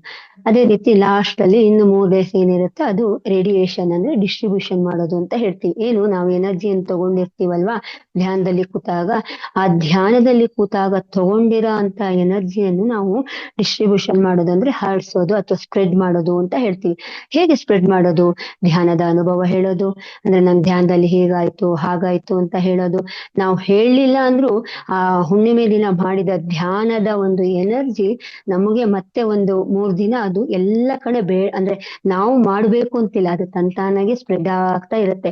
ಎಲ್ಲ ಕಡೆನೂ ಅದು ಪಸರಿಸ್ತಾ ಅಂದ್ರೆ ನಾವು ಅಷ್ಟು ಒಳ್ಳೆ ಆತ್ಮದಿಂದ ಅಂದ್ರೆ ಒಳ್ಳೆಯ ಒಂದು ಇದರಿಂದ ಮಾಡ್ಬೇಕಾಗತ್ತೆ. ಅಂದ್ರೆ ಯಾವ ತರ ಅಂದ್ರೆ ಒಂದು ಹಾರ್ಟ್ ಇಂದ ಅಂದ್ರೆ ಹೃದಯದಿಂದ ಮಾಡ್ಬೇಕು ಆ ಧ್ಯಾನನ.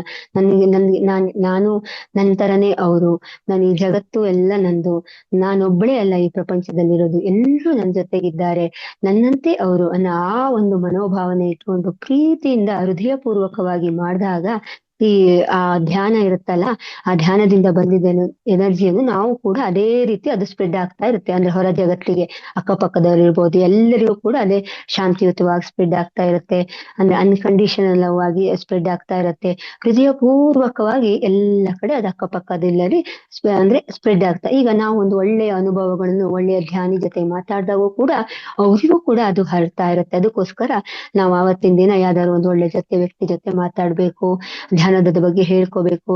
ಅದ್ರದ್ದು ಅಂದ್ರೆ ಅದು ಅಂದ್ರೆ ಅಲ್ಲಿ ನನಗೆ ಏನಾಯ್ತು ಅನ್ನೋದ್ರ ಬಗ್ಗೆ ಮಾತಾಡ್ಕೋಬೇಕು. ಅದನ್ನು ತಲೆಯಲ್ಲಿ ಇಟ್ಕೊಳ್ಳದೆ ಅದನ್ನ ಹೊರಗಡೆ ಹಾಕ್ಬೇಕು. ಅದು ಹೊರಗಡೆ ಹಾಕ್ಲಿಲ್ಲ ಅಂದ್ರೆ ಅದು ಉಷ್ಣವಾಗಿ ಪರಿಣಮಿಸ್ತಾ ಇರುತ್ತೆ. ಅಲ್ಲೇ ಶೇಖರಣೆ ಆಗಿ ಆಗಿ ಆಗಿ ಮತ್ತೆ ಬೇಡದ ರೋಗಗಳು ಬೇಡದ ಕಾಯಿಲೆಗಳಿಗೆ ಮತ್ತೆ ನಾವು ತುತ್ತಾಗ್ತಾ ಇರ್ತೀವಿ. ಅದಕ್ಕೋಸ್ಕರ ಧ್ಯಾನದಿಂದ ಬರುವ ಅನುಭವವನ್ನು ಹೊರಗೆ ಹಾಕ್ಬಿಡ್ಬೇಕು. ಅದೆಲ್ಲ ಅಂದ್ರೆ ಬೇಡದದ್ದು ಅದನ್ನ ನಾವು ಸ್ಪ್ರೆಡ್ ಅಂದ್ರೆ ಹೊರಗಡೆ ಹಾಕೋದು, ಸ್ಪ್ರೆಡ್ ಮಾಡ್ಬಿಡ್ಬೇಕು, ಅದನ್ನ ನಾವು ಹೇಳ್ಕೊಳ್ಬೇಕು ಅಂತ ಹೇಳ್ತೀವಿ. ಅದೇ ರೀತಿ ಇಲ್ಲಿ ನಾವು ಅಂದ್ರೆ ನಾವೇನ್ ಮಾಡ್ತೀವಿ ಅಂದ್ರೆ ಇಲ್ಲಿ ಹೆಚ್ಚಾಗಿ ರಿಲೇಶನ್ಶಿಪ್ಗೆ ನಾವು ಬೆಲೆ ಕೊಡ್ತಾ ಇರ್ತೀವಿ. ಅಂದ್ರೆ ಫ್ರೆಂಡ್ಶಿಪ್ ಗಿಂತನೂ ಅಂದ್ರೆ ಅಕ್ಕ ತಂಗಿ ಅಣ್ಣ ತಮ್ಮ ಗಂಡ ಆತರ ಅದೇ ಬಾಂಧವ್ಯದಲ್ಲಿ ನಾವು ಇರ್ತಾ ಇರ್ತೀವಿ. ಅಂದ್ರೆ ನಮ್ಗೆ ಅದಕ್ಕೂ ಮೀರಿದ್ದಿದೆ ಅಂತ ನಮ್ಗೆ ಗೊತ್ತೇ ಇರಲ್ಲ. ಇದೇ ಒಂದು ಬಾಂಡಿಂಗು. ಅದೇ ರೀತಿ ನಾವು ಈಗ ದೇಹವನ್ನು ಬಿಟ್ಟು ಹೋದಾಗ ನಾವು ಮೇಲ್ಲೋಕಕ್ಕೆ ಹೋದಾಗ ಅಲ್ಲಿ ಯಾವುದು ಅಣ್ಣ ತಮ್ಮ ತಂಗಿ ಅಕ್ಕ ಅದು ಯಾವ್ದು ಇರಲ್ಲ. ಅಲ್ಲಿ ಕೇವಲ ಇರೋದು ಫ್ರೆಂಡ್ಶಿಪ್ ಮಾತ್ರ. ಈಗ ಇಲ್ಲಿ ಒಂದು ಸಣ್ಣ ಅಂದ್ರೆ ಇಲ್ಲೊಂದು ದೊಡ್ಡವರು ಸಣ್ಣವರು, ಇಲ್ಲಿ ನಾನು ಆ ಅಧ್ಯಕ್ಷ ಆಗಿದ್ದೆ ಈ ಉಪಾಧ್ಯಕ್ಷ ಆಗಿದ್ದೆ ಏನಂದ್ರೆ ಅದು ಇಲ್ಲಿ ಮಾತ್ರ. ಅಂದ್ರೆ ಅಂದ್ರೆ ಅದು ಆ ಉನ್ನತ ಲೋಕದಲ್ಲಿ ಅದೆಲ್ಲ ಇರಲ್ಲ. ಇದೇನಿದ್ರು ಈ ಪ್ರಾಪಂಚಿಕ ಬದುಕಲ್ಲಿ ಮಾತ್ರ. ಅಲ್ಲಿ ಎಲ್ಲರೂ ಒಂದು ತಕ್ಕಡಿ ಹಾಕಿ ತೂಗ್ತಾ ಇರ್ತಾರೆ. ಅಲ್ಲಿ ನೀ ಶ್ರೀಮಂತ ಆಗಿರೋ ಬಡವ ಆಗಿರೋ ಅಥವಾ ಬಲ್ಲಿದ ಆಗಿರೋ ಅಂದ್ರೆ ಯಾರು ಅಲ್ಲಿ ನಾನ್ ದೊಡ್ಡವರು ಚಿಂತನ ಅಥವಾ ನಾನು ಅಧ್ಯಕ್ಷ ಆಗಿದೆ ನಾನು ಮಿನಿಸ್ಟರ್ ಆಗಿದೆ ಯಾವ್ದು ಇಲ್ಲ. ಅಲ್ಲಿ ಮೇಲೆ ಹೋದ್ಮೇಲೆ ಎಲ್ಲರೂ ಒಂದೇ. ಇಲ್ಲ ಮಾತ್ರ ನಾವು ಅಂದ್ರೆ ಇಲ್ಲಿ ಏನ್ ಮಾಡ್ತಾ ಇರ್ತೀವಿ ಅಂದ್ರೆ ಅಂದ್ರೆ ನಾವ್ ಇಲ್ಲಿ ಏನಕ್ಕೆ ಬೆಲೆ ಕೊಡ್ತಾ ಇರ್ತೀವಿ ಅಂದ್ರೆ ಪ್ರಾಪಂಚಿಕ ಬದುಕು ಅಂದ್ರೆ ನಮ್ಮವರು ನಂದು ಅನ್ನೋದಕ್ ಮಾತ್ರ ಕೊಡ್ತಾ ಇರ್ತೀವಿ. ಆದ್ರೆ ಹೊರಗಡೆ ಅದನ್ನ ಅಲ್ಲಿ ಮೇಲ್ನೋಕಕ್ ಕೊಡ್ಲಿಕ್ಕೆ ಆಗಲ್ಲ. ಅಲ್ಲಿ ಏನಿದ್ರು ಫ್ರೆಂಡ್ಶಿಪ್ ಅಂದ್ರೆ ಒಂಥರ ಹೃದಯಪೂರ್ವಕವಾದ ಒಂದು ಪ್ರೀತಿ ಅಂದ್ರೆ ಅನ್ಕಂಡೀಷನಲ್ ಲವ್ ಅಂತ ಹೇಳ್ತಾರೆ. ಅದನ್ನ ಮಾತ್ರ ನಾವು ಅಲ್ಲಿ ಕೊಡ್ಲಿಕ್ಕಾಗುತ್ತೆ. ಅದನ್ನ ನಾವು ಬೆಳೆಸ್ಕೊಳ್ಬೇಕು ಅಂತ ಹೇಳ್ತಾರೆ. ಆ ಬಾಂಡಿಂಗ್ ಅನ್ನು ನಾವು ಬೆಳೆಸ್ಕೊಂಡಾಗ ಅದು ಈ ಭೂಮಿಗೆ ಅಂದ್ರೆ ಬೆಳೆಸ್ಕೊಂಡು ನಾವು ಅದನ್ನ ಎಲ್ಲರಿಗೂ ಹಂಚ್ಬೇಕು. ಅಂದ್ರೆ ಅಂದ್ರೆ ಭೂಮಿಗೆ ಬಂದು ನಾವು ಆ ಭೂಮಿಗೆ ಕನೆಕ್ಟ್ ಆಗ್ತೀವಿ. ಭೂಮಿ ತಾಯಿಗೆ ಕನೆಕ್ಟ್ ಆದವಾಗ ಆ ಕಂಡೀಷನಲ್ ಲವ್ ಜೊತೆಗೆ ಕನೆಕ್ಟ್ ಆದಾಗ ನಮಗೆ ರೇಡಿಯೇಷನ್ ಕೂಡ ಎಲ್ಲ ಕಡೆ ಅದು ಸ್ಪ್ರೆಡ್ ಆಗ್ತಾ ಇರುತ್ತೆ. ಆ ಭೂಮಿಯ ಎನರ್ಜಿ ಜೊತೆ ನಮ್ಮ ಎನರ್ಜಿ, ಭೂಮಿಯ ಎನರ್ಜಿ ಎರಡೂ ಕೂಡ ಕನೆಕ್ಟ್ ಆಗ್ತಾ ಇರುತ್ತೆ.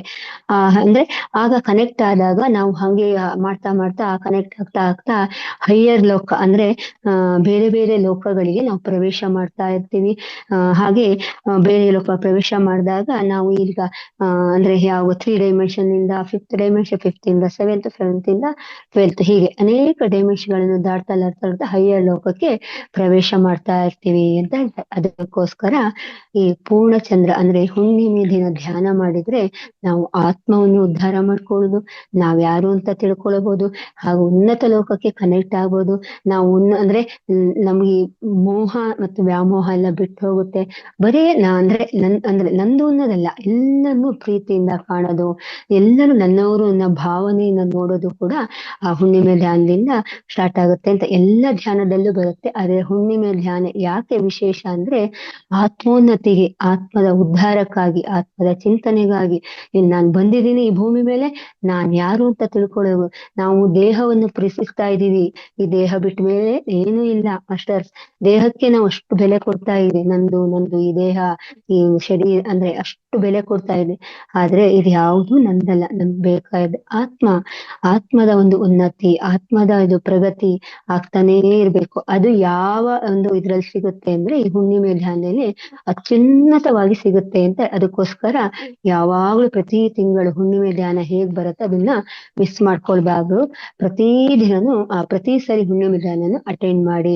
ನಾವು ಒಂದೊಂದು ಲೋಕವನ್ನು ದಾಟಿ ಒಂದೊಂದು ಲೋಕಕ್ಕೆ ಹೋಗ್ತಾ ಇರ್ತೀವಿ. ನಮ್ಮ ಉನ್ನತಿ ನಮಗ್ ಗೊತ್ತಿಲ್ಲದೆ, ನಮ್ಮ ಕಾಯಿಲೆಗಳು, ನಮ್ಮ ಸಮಸ್ಯೆಗಳು ನಮಗ್ ಗೊತ್ತಿಲ್ಲದೇನೆ ಕ್ಲಿಯರ್ ಆಗ್ತಾ ಇರುತ್ತೆ. ನಮ್ಗೆ ಎಷ್ಟು ಅಂದ್ರೆ ಅಷ್ಟು ಎನರ್ಜಿ ಇರೋದ್ರಿಂದ ನಮ್ಮ ಎನರ್ಜಿ ಕೂಡ ನಮ್ಮ ತಂದಿರುವಂತ ಎನರ್ಜಿ ನಮ್ಮ ಭೂಮಿ ಎರಡೂ ಕೂಡ ಮಿಕ್ಸ್ ಆಗಿ ನಾವು ಉನ್ನತ ಲೋಕ ಹಾಗೆ ಎಷ್ಟು ಲೋಕ ಇದೆ ಆ ಲೋಕವನ್ನು ದಾಟ್ಲಿಕ್ಕೆ ಕಾರಣ ಅಂದ್ರೆ ಆಗತ್ತೆ ಅಂತ. ಅದಕ್ಕೋಸ್ಕರ ಈ ಋಷಿಗಳು, ಮುನಿಗಳು, ಧ್ಯಾನಿಗಳು ಅವರೆಲ್ಲ ಹುಣ್ಣಿಮೆ ಧ್ಯಾನವನ್ನು ಅವರ ಉನ್ನತಿಗಾಗಿ ಅವರು ಮಾಡ್ಕೊಳ್ಳಿಕ್ಕೆ ಅದಕ್ಕೆ ಹುಣ್ಣಿಮೆ ಧ್ಯಾನ ಅಂದ್ರೆ ಒಂದು ದೊಡ್ಡ ಹಬ್ಬ ಅಂತ ಆಚರಿಸ್ಕೊಳ್ತಾರೆ. ಅದಕ್ಕಷ್ಟೊಂದು ಮಹತ್ವವಿದೆ ಇದೆ ಅಂತ ಹೇಳ್ತಾರೆ. ಅದಕ್ಕೋಸ್ಕರ ನಾವು ನಮ್ಮ ಪ್ರೀತಿಯನ್ನು ಅನ್ಕಂಡೀಷನ್ ಲವ್ ಅಂತ ಹೇಳಿ ಅದನ್ನ ಎಲ್ಲರಿಗೂ ನಾವು ಹಂಚಬೇಕು. ಅಂದ್ರೆ ಹೃದಯಪೂರ್ವಕವಾಗಿ ಹಂಚಬೇಕು, ಶಾಂತಿಯನ್ನ ಹಂಚಬೇಕು. ನಾವು ತಗೊಂಡಿರೋ ಎನರ್ಜಿನ ಎಲ್ಲರಿಗೂ ಸ್ಪ್ರೆಡ್ ಮಾಡ್ಬೇಕು. ಅದು ಸ್ಪ್ರೆಡ್ ಆಗ್ತಾ ಇರುತ್ತೆ, ಇನ್ನೂ ಕೂಡ ಅದನ್ನ ಸ್ಪ್ರೆಡ್ ಮಾಡ್ತಾ ಹೋಗ್ಬೇಕು. ಎಲ್ಲರಲ್ಲಿ ಪ್ರೀತಿ ಕಾಣ್ಬೇಕು, ಅವರಿಗೆ ಶಾಂತಿಯನ್ನು ಕೊಡ್ಬೇಕು, ನಮ್ಮಲ್ಲಿ ಆದಷ್ಟು ಸಹಾಯ ಮಾಡ್ಬೇಕು, ನಮ್ಗೆ ಏನಾಗುತ್ತೋ ಅದನ್ನ ಮಾಡ್ಬೇಕು ಅಂತ ಹೇಳ್ತಾರೆ. ಅದಕ್ಕೆ ಹುಣ್ಣಿಮೆ ದಿನ ಧ್ಯಾನದಲ್ಲಿದು ಕೇವಲ ಅದು ಬೆಳಕಿನ ಸ್ಪಂದನ ಅಲ್ಲ, ಅದು ಕಂಪನ ಅಲ್ಲ, ಆಳವಾದ ನಿಶ್ಶಬ್ದತೆ, ಶಾಂತಿಯ ಅನುಭವವನ್ನು ಅನುಭವಿಸುತ್ತಾರೆ. ಉನ್ನತ ಲೋಕಕ್ಕೆ ಹೋಗೋದು ಅಂತ ಹೇಳ್ತಾರೆ. ಆತ್ಮಜ್ಞಾನದ ಅರಿವು, ನಾನು ಯಾರೆಂಬ ಅರಿವು, ನಾನು ಯಾಕೆ ಈಗ ಬಂದಿದ್ದೀನಿ ಅನ್ನೋ ಅರಿವು, ಎಲ್ಲದೂ ಕೂಡ ಇದರಲ್ಲಿ ಸಿಗ್ತಾ ಹೋಗುತ್ತೆ ಅಂತ ಹೇಳಿ. ಅಂದ್ರೆ ಹುಣ್ಣಿಮೆ ಧ್ಯಾನವೆಂದ್ರೆ ಕೇವಲ ಮೌನದಲ್ಲಿರುವುದಲ್ಲ, ಅದು ಬ್ರಹ್ಮಾಂಡದ ಕಂಪನದೊಂದಿಗೆ ಆತ್ಮದೊಂದಿಗೆ ಒಂದಾಗಿಸೋದ ಒಂದು ಯೋಗ ಅಂತ ಹೇಳ್ತೀವಿ. ಅದಕ್ಕೋಸ್ಕರ ನಾವು ಈ ಹುಣ್ಣಿಮೆ ಧ್ಯಾನ ಮಾಡುವ ಅಭ್ಯಾಸವನ್ನು ಮಾಡ್ಕೋಬೇಕು. ಎಷ್ಟೇ ಕಷ್ಟ ಆದ್ರೂ ಹುಣ್ಣಿಮೆ ದಿನ ಧ್ಯಾನವನ್ನು ನಾವು ಮಾಡ್ಲೇಬೇಕು. ಪ್ರತಿ ಮಂತ್ ಹುಣ್ಣಿಮೆ ಧ್ಯಾನ ಬರುತ್ತೆ, ಪ್ರತಿ ಮಂತ್ ನಾವು ಅಟೆಂಡ್ ಆಗೋಣ. ಅದ್ರದ್ದು ಪವರ್ ಎಷ್ಟಿರುತ್ತೆ ಅಂದ್ರೆ 1 ವೀಕ್ ಅದ್ರ ಪವರ್ ಇರುತ್ತೆ. ಹಿಂದಿನ 3 ದಿನ, ಇವತ್ತು ಹುಣ್ಣಿಮೆ ದಿನ ಅಂದ್ರೆ ಮತ್ತೆ ಮಾರನೇ 3 ದಿನ, ಅದ್ರದ್ದು ಪವರು ಅಷ್ಟೊಂದಿರೋ, ಅದ್ರ ಶಕ್ತಿ ಮತ್ತೆ ಎನರ್ಜಿ ಇದ್ದೇ ಇರುತ್ತೆ. ಅದಕ್ಕೋಸ್ಕರ ನಾವು ಸ್ವಲ್ಪ ಮೌನವಾಗಿರೋದು, ಸತ್ಸಂಗದ ಜೊತೆ ಭಾಗಿಯಾಗೋದು, ಆಧ್ಯಾತ್ಮಿಕ ಪುಸ್ತಕವನ್ನು ಓದೋದು, ಆಮೇಲೆ ಸಾಮೂಹಿಕ ಧ್ಯಾನ ಮಾಡೋದು, ಒಳ್ಳೆಯ ಒಂದು ಗುರುಗಳ ಜೊತೆ ಮಾತಾಡೋದು, ಆತರ ಅಂದ್ರೆ ಅಭ್ಯಾಸಗಳು ಮಾಡ್ಕೋತಾ ಹೋದಾಗ ನಮ್ಗೆ ಈ ಹುಣ್ಣಿಮೆ ಧ್ಯಾನದಲ್ಲಿ ಒಳ್ಳೆಯ ಒಂದು ಶಕ್ತಿ ಸಿಗ್ತಾ ಹೋಗುತ್ತೆ ಅಂತ ಹೇಳ್ತಾರೆ. ಅದಕ್ಕೋಸ್ಕರ ನಾವೆಲ್ಲರೂ ಮಾಸ್ಟರ್ ಹುಣ್ಣಿಮೆ ಧ್ಯಾನವನ್ನು ಅಭ್ಯಾಸ ಮಾಡೋಣ, ಅದ್ರ ಜೊತೆಗೆ ನಡೆಯೋಣ. ಈ ಹುಣ್ಣಿಮೆ ಧ್ಯಾನ ಅಂದ್ರೆ ಕೇವಲ ಅಂದ್ರೆ ಬ್ರಹ್ಮಾಂಡದ ಒಂದು ಅದ್ಭುತವಾದ ಒಂದು ಶಕ್ತಿ ಅಂತ ಹೇಳ್ತೇವೆ. ಅದು ಆ ಶಕ್ತಿ ಸುಲಭವಾಗಿ ಧ್ಯಾನದಲ್ಲಿ ಕುಳಿತಾಗ ಮೌನವಾಗಿ ನಮ್ಮ ಉಸಿರಿನ ಕಡೆ ನಾವು ಉಸಿರು ಗಮನಿಸಿದಾಗ ಸುಲಭವಾಗಿ ನಮ್ಮ ದೇಹದೊಳಗೆ ಪ್ರವೇಶಿಸುತ್ತೆ, ಬ್ರಹ್ಮಾಂಡದ ಮೂಲಕ ಪ್ರವೇಶಿಸುತ್ತದೆ. ಎಷ್ಟೊಂದು ಅದ್ಭುತವಾಗಿದೆ ನೋಡಿ ಮಾಸ್ಟರ್ಸ್. ಅದಕ್ಕೋಸ್ಕರ ನಾವೆಲ್ಲರೂ ಕೂಡ ಹುಣ್ಣಿಮೆ ಧ್ಯಾನವನ್ನು ಮಾಡೋಣ. ನಾಳೆ ಹುಣ್ಣಿಮೆ ಧ್ಯಾನ ಇದೆ. ಎಲ್ಲರೂ ಕೂಡ ಈ ಧ್ಯಾನದ ಒಂದು ಕಾರ್ಯಕ್ಕೆ ಎಲ್ಲರೂ ಕೂಡ ಸೇರ್ಕೊಳ್ಳಿ, ಹುಣ್ಣಿಮೆಯ ಧ್ಯಾನ ಮಾಡಿ. ನಿಮ್ಮಲ್ಲಿ ನಿಮಗೆ ಗೊತ್ತಾಗದೆ ನೀವು ಒಂದು ಅಂದ್ರೆ ಆತ್ಮದ ಜ್ಞಾನ ಸಿಗುತ್ತೆ, ನಿಮಗೆ ಬೇಕಾಗದ ಸಮಸ್ಯೆಗಳಿಗೆ ಪರಿಹಾರ ಸಿಗುತ್ತೆ. ಯಾವುದು ನಮಗ್ ಗೊತ್ತಿಲ್ಲದ ಜ್ಞಾನ ಕೂಡ ಅಲ್ಲಿ ಸಿಗ್ತಾ ಹೋಗುತ್ತೆ, ನಮ್ಗೆ ಗೊತ್ತಿಲ್ಲದ ಪರಿಹಾರ ಆಗ್ತಾ ಇರುತ್ತೆ ಅಂತ ಹೇಳಿ ಇವತ್ತಿನ ಹುಣ್ಣಿಮೆ ಧ್ಯಾನದ ಮಹತ್ವವನ್ನು ವಿವರಿಸುತ್ತಾ ಈ ಉಪನ್ಯಾಸವನ್ನು ಸಂಪನ್ನಗೊಳಿಸ್ತಾ ಇದ್ದೇನೆ. Thank you, thank you, thank you. ಈ ಅವಕಾಶವನ್ನು ಕೊಟ್ಟಂತಹ ರೇವತಿ ಮೇಡಮ್ ಅವರಿಗೆ, ಹಾಗೆ ರಘುನಾಥ ಸರ್ ಅವರಿಗೆ, ಹಾಗೂ ಮಹಾವತಾರ್ ವೇದಿಕೆಯ ರಂಗನಾಥ್ ಸರ್ ಅವರಿಗೂ, ಹಾಗೂ ನಿಮ್ಮೆಲ್ಲ ಆತ್ಮ ಬಂಧುಗಳಿಗೂ ನಮಸ್ಕಾರಗಳನ್ನು ಹಾಗೂ ಧನ್ಯವಾದಗಳನ್ನು ತಿಳಿಸ್ತಾ ಈ ಕಾರ್ಯ ಅಂದ್ರೆ ಈ ಉಪನ್ಯಾಸವನ್ನು ಸಂಪನ್ನಗೊಳಿಸ್ತಾ ಇದ್ದೇನೆ. Thank you, thank you, thank you.